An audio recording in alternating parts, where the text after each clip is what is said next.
Understanding, shall I? Making offers in English. Hello learners.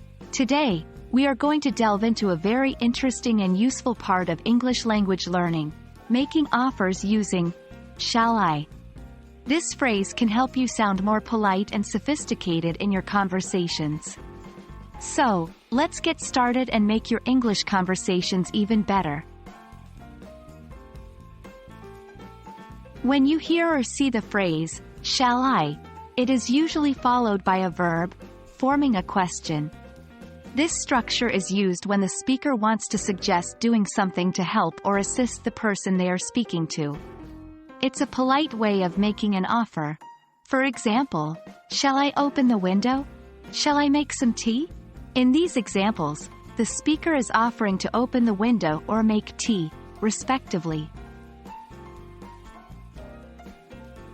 To make an offer using shall I, you start with shall I, followed by the base form of a verb and the object, if any. Here are a few more examples.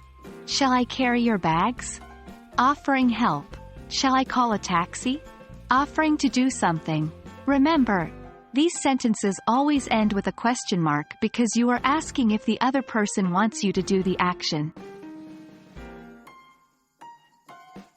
When someone makes an offer using shall I, there are several ways to respond.